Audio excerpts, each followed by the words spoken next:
नमस्कार. मी अलका गांधी असेरकर. आज मी तुम्हाला एक कथा सांगणार आहे, शांता मावशीची.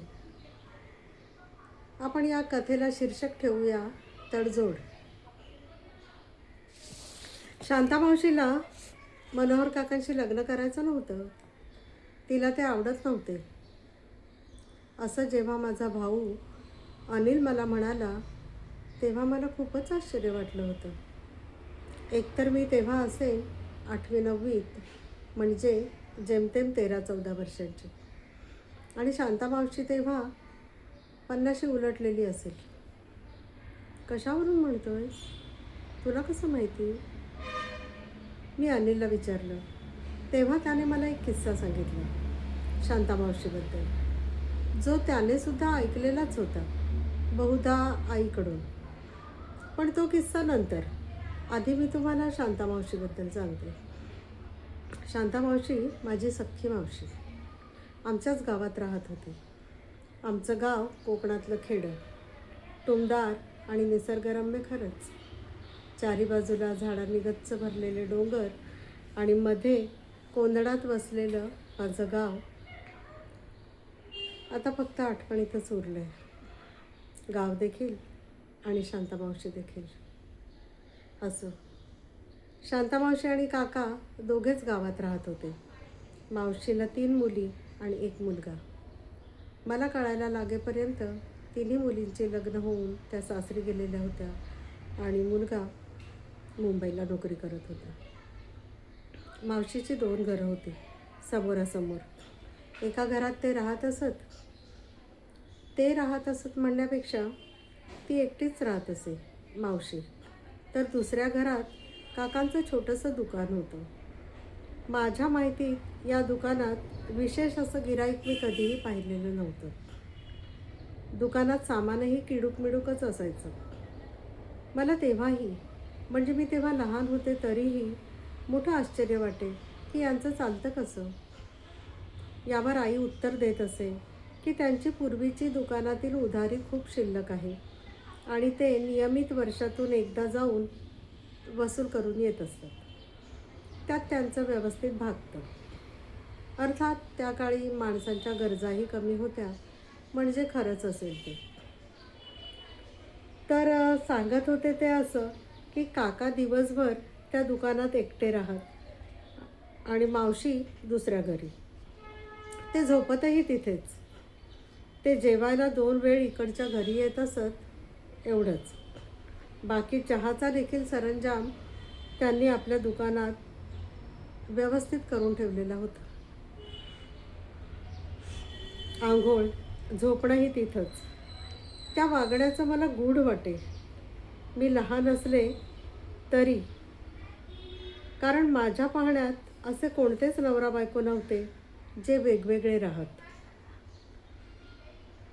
मी लहान होते आणि तेव्हा घरात TV, कम्प्युटर अशी कोणतीही साधनं नव्हती वेळ घालवण्यासाठी. शिवाय मला मित्रमैत्रिणीही फारसे नव्हते. त्यामुळे शाळेतून आल्यावर मी दिवसातला खूपसा वेळ शांतामावशीकडेच असे. तिलाही ते आवडत असे. ती एकटीच होती आणि आमच्या घरात उलट होतं. आमचं एकत्र कुटुंब होतं. घरात आजी, आजोबा, काका, काकू अशी भरपूर माणसं होती.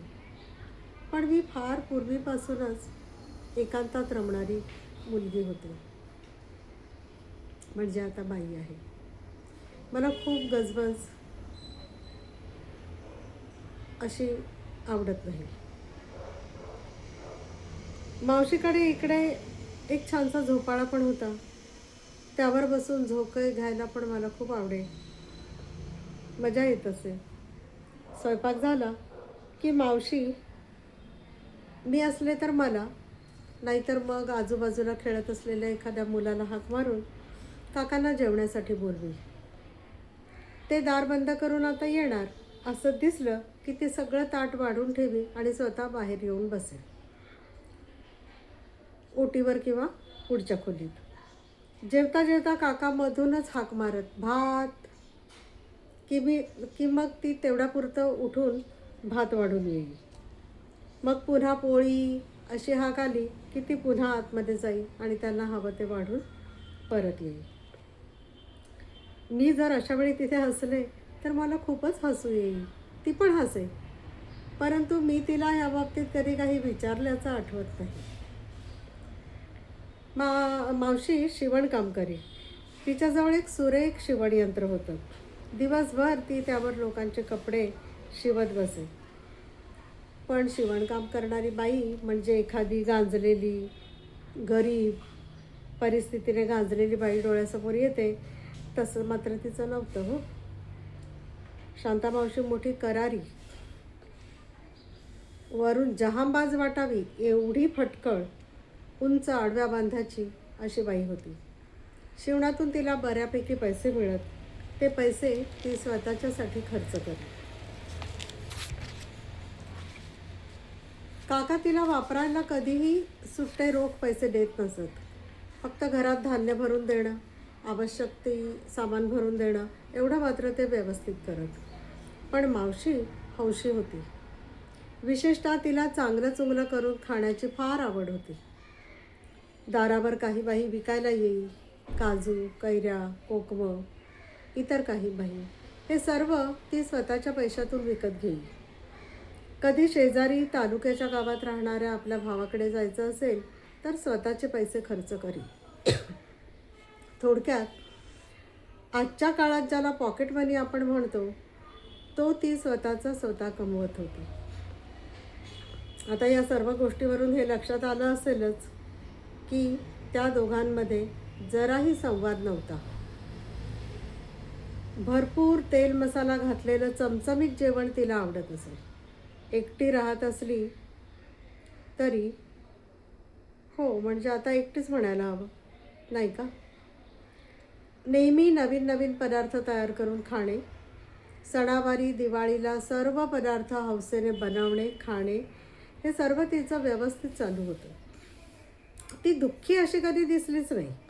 सदा आनंदी हसतमुख असंच पाहिलं तिला. घरातलं तेल संपलं किंवा इतर काही माणसामान संपलं की ती काकांच्या बाहेर जाण्याची वाट बघून ती वेळ साधून ती गुपचूप दुकानात जाऊन सगळं सामान घेऊन येईल. विशेषतः तेल. या सर्व गोष्टींची मला फार गंमत वाटे. आणि एवढं सगळं माहीत असूनही जेव्हा अनिलने मला सांगितलं की शांता मावशीला हे लग्न पसंत नव्हतं तेव्हा मला आश्चर्य वाटलंच. असं कसं होऊ शकतं? तो काळच वेगळा होता. त्या काळात तेही खेड्यावर राहणारी अर्धशिक्षित मावशी असं म्हणाली असेल की बुवा हा मुलगा मला पसंत नाही, मला याच्याशी लग्न करायचं नाही. कोणत्याही बाजूने मला ही गोष्ट असंभव वाटत होती. त्यात अवघ्या 14व्या वर्षी तर तिचं लग्न झालं होतं. तेव्हा त्याने मला तो किस्सा सांगितला. लग्न झाल्यानंतर पहिल्या वेळी जेव्हा मावशी माहेरी आली आणि तिला परत सासरी पाठवायची वेळ आली तेव्हा तिला म्हणे भूतबाधा झाली होती. तिच्या अंगात संचारलेलं भूत तिला सासरी जाऊ देत नव्हतं. मी जाणार नाही, मला जायचं नाही असं ते म्हणत होतं म्हणे. त्यावर तिच्या बाबांनी मांत्रिक आणून भूत उतरवण्याचा विधी केला होता.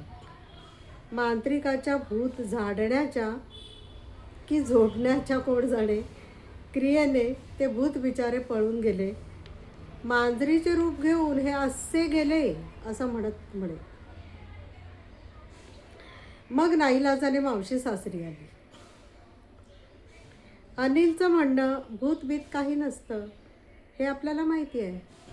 मावशीला सासरी जायचं नव्हतं म्हणून तिची नाटकं होती, बाकी काही नाही. हे मात्र मला पटले, कारण आमच्या घरात तर आम्हाला नेहमी सांगत भूतबीत असं काही नसतं, सारं काही थोतांड आहे. म्हणजे अनिलच्या बोलण्यात तथ्य आहे. तर मग मी म्हटलं की का बुवा, तिला सासरी न येण्याचं काय कारण? अगं तुला कळत नाही का? बघ ना, मावशी जरी खूप सुंदर नसली तरी काका किती काळे आणि कुरूप आहेत. शक्यता आहे की तिला ते नसतील आवडत किंवा दुसरं कोणी तिच्या मनात भरलं असेल. तिचं कोणावर प्रेम असू शकेल. हे ऐकल्यावर तर मी माझे मोठे डोळे अजून विस्फारले. असंही असू शकतं की मोठ्या माणसांच्या बाबतीत आपण असा कधी विचारच करत नाही, किंवा काळाच्या मानाने तसा विचार आपल्या मनात येत नसेल. परंतु त्यावेळी मावशी 14-15 वर्षाची अल्लड किशोरी होती, नुकतीच तारुण्याच्या उंबरठ्यावर पाऊल ठेवणारी. त्यामुळे या सर्व शक्यता दाट होत्या. मग तो हे सगळं आईसमोर देखील बोलला. आईने ते अर्थात उडवून लावलं एकाच वाक्यात, चल असं काही नव्हतं. तेव्हा अनिलने आणखी पुरावे दिले. तिचं भूत उतरल्यावर ती सासरी तर आली, पण नंतर नंतर तिला फिट्स येऊ लागल्या होत्या. हे सर्व कशामुळे? दुसरं कोणतंही कारण नाही. यावर आई गप्प बसली. पण मला अंधुक अंधुक आठवलं, मावशी, आई, मधुकाकी अशा सर्व एकदा गप्पा मारत बसल्या होत्या. कुणी काय विचारलं मला माहिती नाही, पण शांता मावशी एवढं बोलल्याचं आठवतं की मुलं काय कुत्र्या मांजराला देखील होतात.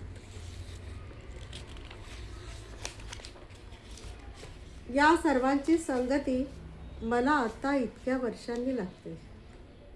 मावशीच्या मनाचा कोणी विचारच केला नव्हता.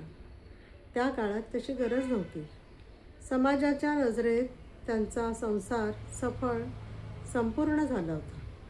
पण एक अख्खं आयुष्य मनाविरुद्ध जीवन जगत गेलं होतं. तन तंदुरुस्त होतं, पण मन आतून मिटून गेलेलं होतं तडजोड करण्यात. पण या तडजोडीचा क्लायमॅक्स तर यापुढेच आहे. मावशीचा सुभाष तरतरीत आणि स्मार्ट मुलगा होता. तशाही परिस्थितीत एका मागोमाग एक 3 मुली झाल्यावर मावशीला आता आपल्याला एखादा मुलगा हवा असं वाटू लागलं होतं. आणि तिने गणपतीचा नवस बोलला होता की आता मला मुलगा झाला तर 1 वर्ष मी तुझी स्थापना करेन. आणि योगायोगाने तिला मुलगाच झाला, सुभाषदादा.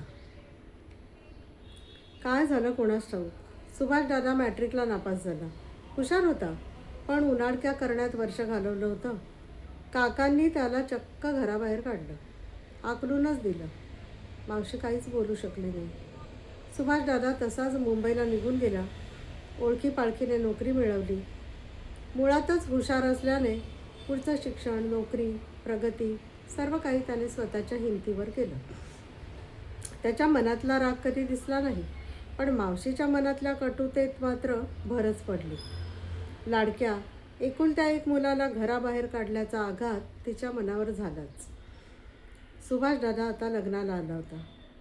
त्याने केलेल्या प्रगतीबद्दल काकांना देखील अभिमान वाटत होता. लग्नाला मुली सांगून येऊ लागल्या होत्या. पण सुभाषदादाचे स्वतःचे मुंबईत घर नव्हते. लग्न करायचे तर स्वतःचे घर हवे. काकांनी विचार केला की आपली 2-2 घरं ठेवून काय करायचे. एक घर विकलं तर सहज 50,000-1,000 येतील. त्यात मुंबईला एखादा छोटासा फ्लॅट घेता येईल. त्यांनी विचार पक्का केला. मावशी आधी नाही म्हणाली, नंतर मात्र तिने मुलाच्या सुखासाठी होकार दिला. घर विकलं गेलं. सुंदर, बैठं, टुमदार कोकणी पद्धतीचं ते घर विकलं गेलं. तेव्हा मलाच किती वाईट वाटलं होतं. मावशीला काय वाटलं होतं कोणास ठाऊक. आणि मावशी काकांच्या दुकानाच्या घरात राहायला आली. आयुष्यभर अंतर ठेवून वागल्यावर आता आयुष्याच्या दुसऱ्या पर्वात तिला ही मोठीच तडजोड करावी लागली. आतापर्यंत कटाक्षाने ठेवलेले अंतर स्वतःच कमी करावे लागले. आपल्या लाडक्या मुलासाठी तिने ही तडजोड स्वीकारली होती. पण याच लाडक्या मुलाच्या घरात मात्र तिला अखेरच्या काळात स्थान मिळालं नाही. नव्या नवरीशी पटेनासं झालं. सुरुवातीला आपल्या मुलाच्या त्या मुंबईच्या घरात ती हौसेने येऊन राहू लागली. पण जनरीतीप्रमाणे म्हणा, नैसर्गिकरित्या म्हणा, लग्नानंतर सुभाषदादा बदलला होता. मावशीचं वागणं त्याला आवडेल असं झालं होतं. कधी कधी वादही होत. एकदा असंच काहीतरी भांडण झालं. मावशी पुन्हा गावाला आली. ती हेच म्हणत की मी पुन्हा कधीच सुभाषकडे जाणार नाही. आणि घडलंही तसंच. त्यानंतर 1-2 वर्षातच ती गेली ब्रेन हॅमरेजने. रक्तदाबाचा त्रास तिला होताच, त्यात खाण्यापिण्यावर नियंत्रण नसल्याने पुढचं सगळं होणारच होतं.